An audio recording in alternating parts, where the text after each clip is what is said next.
Assalamualaikum warahmatullahi wabarakatuh. Alhamdulillah kita dapat berkumpul kembali dalam mata kuliah farmakologi. Untuk pertemuan pertama, mahasiswa akan dikenalkan tentang obat. Pencapaian dalam materi pengenalan obat, mahasiswa diharapkan mengetahui apa itu pengertian obat, macam-macam obat, penggolongan obat, serta sediaan obat dan rute pemberian obat. Kita masuk dalam bentuk sediaan obat. Bentuk sediaan obat ada 4 bentuk. Pertama, sediaan cair atau kita kenal dengan obat cair. Yang kedua adalah sediaan obat padat dan obat setengah padat dan obat khusus.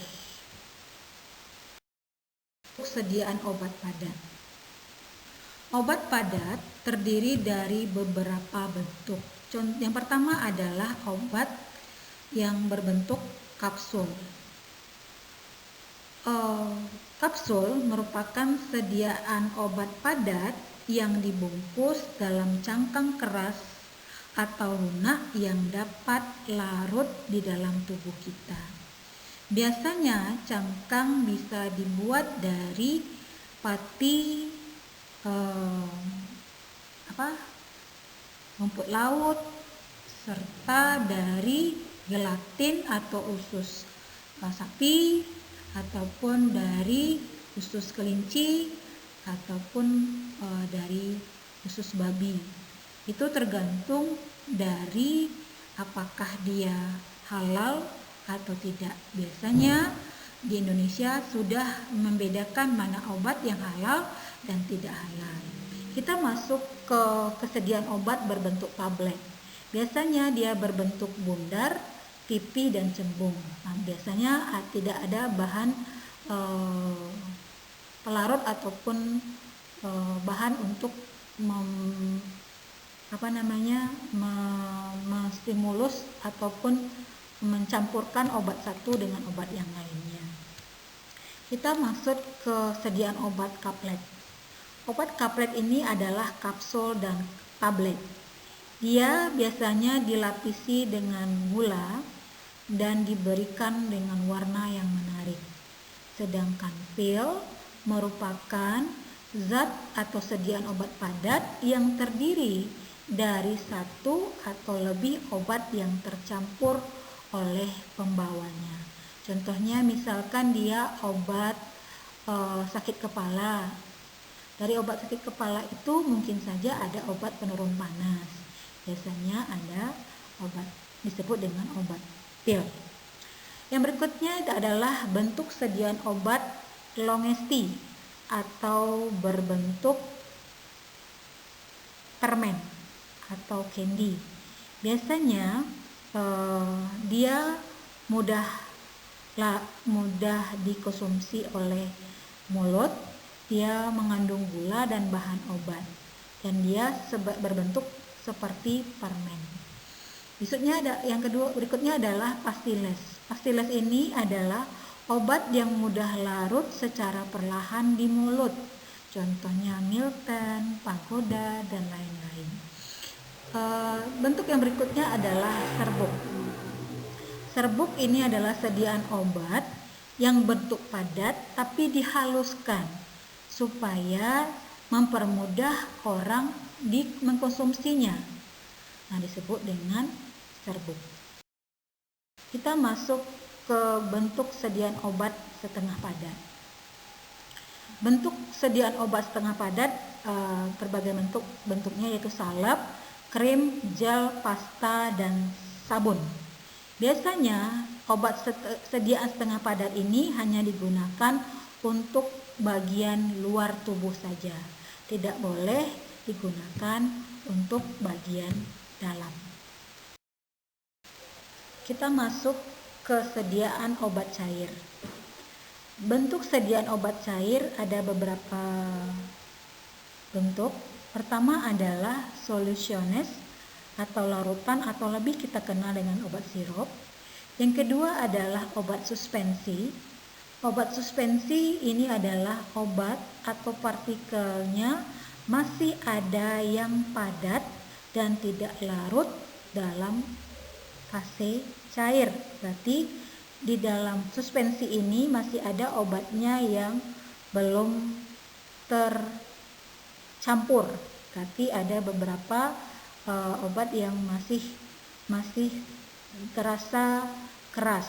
Biasanya obat yang suspensi ini contohnya adalah obat mah, roma, cair. Itu dia. Kita masuk ke bentuk sediaan obat cair emulsi. Bentuk sediaan obat cair emulsi adalah di mana emulsi ini biasanya terdiri dari minyak dan air, di mana obat tersebut ada yang berbentuk lemak ataupun air.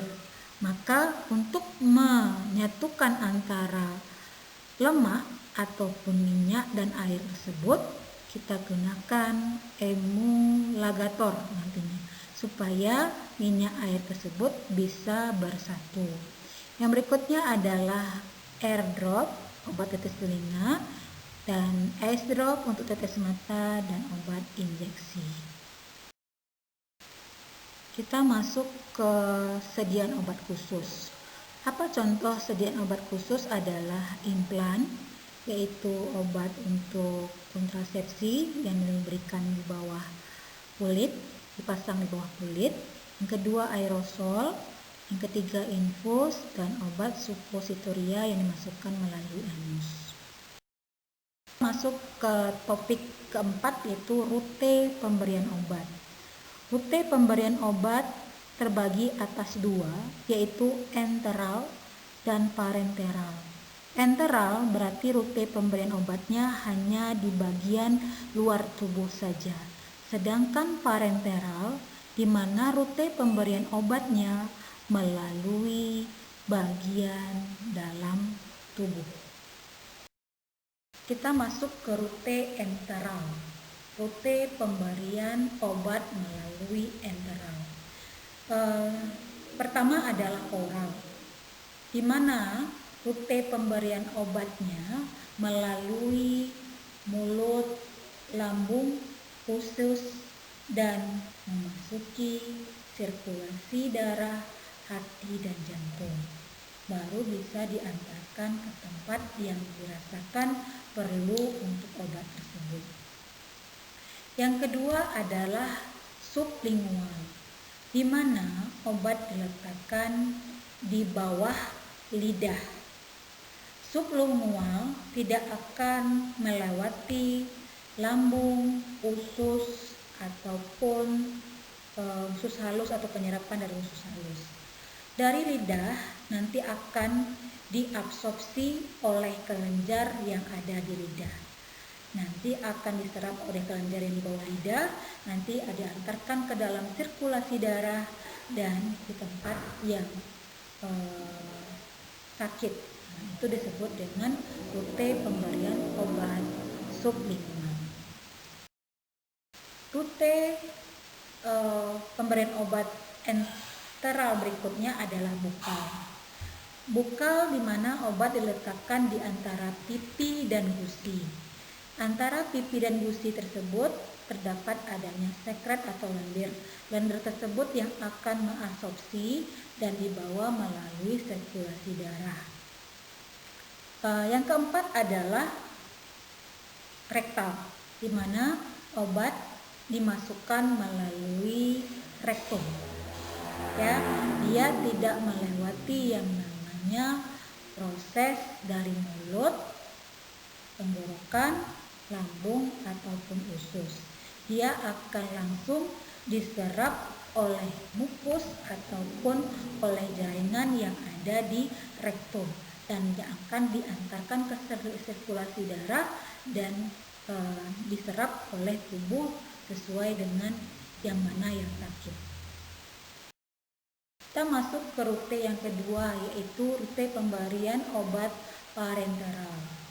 Berarti apa itu rute pemberiannya? Kita kenal yang pertama adalah intravena, di mana obat diinjeksikan melalui pembuluh darah. Yang kedua adalah dia mempunyai rute dari pembuluh darah masuk ke jantung, masuk ke seluruh tubuh. Manfaat dan kerugiannya juga ada, silakan dibaca saja. Sedangkan intramuskuler atau obat diinjeksikan melalui jaringan otot. Nah, berarti obat ini tidak di intravena tapi dari otot kita. Dia juga mempunyai manfaat yang sangat signifikan untuk mengurangi rasa kurang nyamannya yang dirasakan oleh pasien.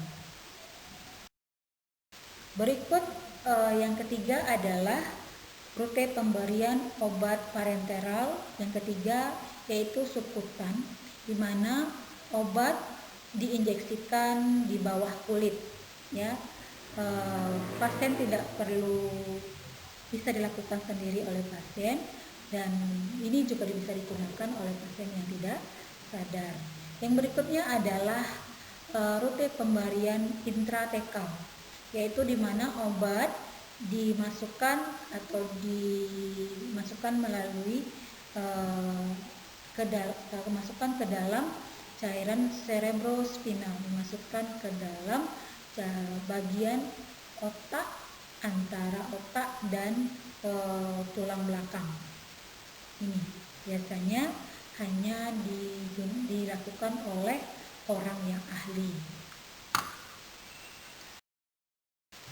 Rute yang kelima dalam parenteral adalah melalui transdermal, di mana obat ini diletakkan di bawah kulit, nanti akan terabsorpsi sendiri di bawah kulit dan akan diantarkan ke dalam sirkulasi darah dan dibawa ke tempat yang merupakan rasa sakitnya dirasakan oleh si pasien.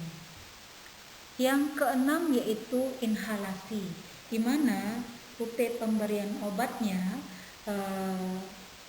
obat tersebut dihirup terlebih dahulu, masuk ke dalam saluran pernafasan melalui hidung ataupun mulut, nanti dibawa ke tenggorokan, masuk ke paru-paru dan ke seluruh tubuh. Itulah rute yang keenam dalam rute pemberian obat parenteral. Itu saja yang bisa saya sampaikan dalam pertemuan kita hari ini. Mudah-mudahan pertemuan hari ini bisa bermanfaat untuk saudara. Silahkan dibaca lagi buku-buku yang berhubungan dengan pengenalan obat, terutama pengertian macam-macam obat, sediaan obat, penggolongan obat, ataupun rute dari pemberian obat. Akhir kata saya ucapkan banyak terima kasih. Assalamualaikum warahmatullahi wabarakatuh.